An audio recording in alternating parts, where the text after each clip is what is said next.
But most importantly, here's the update from Mataharihari, and I'm speaking today on behalf of 16,000 New Zealanders, many, huge number from Waitemata, and those who've spent 7 months on site protecting the land.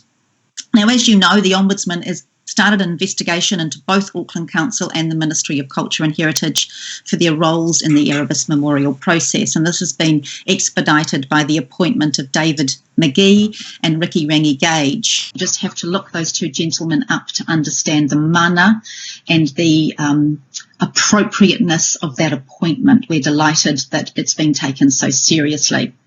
The sole purpose of our peaceful protest was to hold space to allow the light in, and we believe the Ombudsman is that light. This board know full well the failings of the memorial process. No less than 5 of you mentioned those failings in your speeches prior to the narrow vote.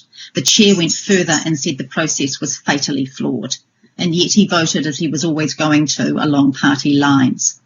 As a board, you have since learned that you were misled by the ministry in relation to Erebus whānau support.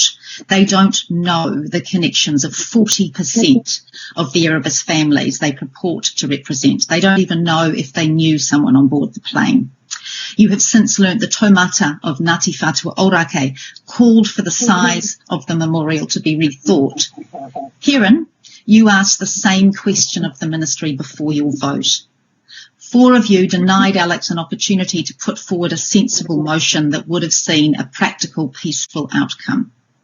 You chose as a group to ignore that and to fail your community, and your vote is why we are here.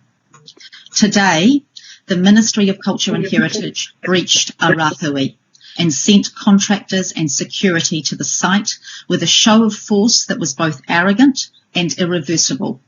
They, in the name of Auckland Council and this board, breached Rahui. The consequences of that breach are real. How do you feel about that, knowing what that means for all Māori across the motu? This board enabled that. You must be held accountable for what happens next. This memorial will now forever be remembered for the conflict it caused, not the healing it was meant to bring.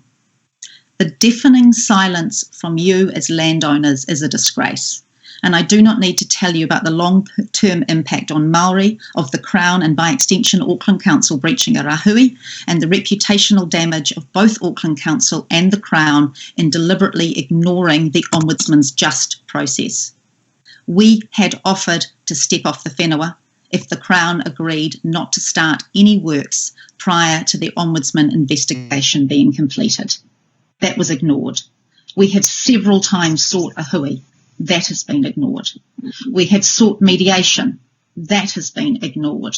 On this matter, your community has consistently been ignored. We are urging you to write to the ministry today and ask them to stand down until the Ombudsman has concluded his investigation and the rahui is properly lifted. Natural justice must be allowed to occur, and no one, not the Council, not the Ministry, not the Prime Minister, is above that law. So please, for your people, write again and ask the Ministry to pause until the Ombudsman has completed his job. Thank you, Jo. Any questions from members? I'll give some response under my board report. Any questions? Richard, you promised Dame Nada Glavish that you would write to the ministry and ask them to pause and not breach the answer. That letter is gone, yes. Would you mind sending me a copy of that, please, Richard? No problem. Send us your email and we'll send that on to you. Priscilla knows my email. Dame Nada Glavish hasn't seen a copy of that, and I think it would be appropriate to have sent that to her. Okay, any questions from members? Right, I'll move that the Waitemata Local Board thank Jo Malcolm for her presentation and attendance at the meeting. Is there a seconder?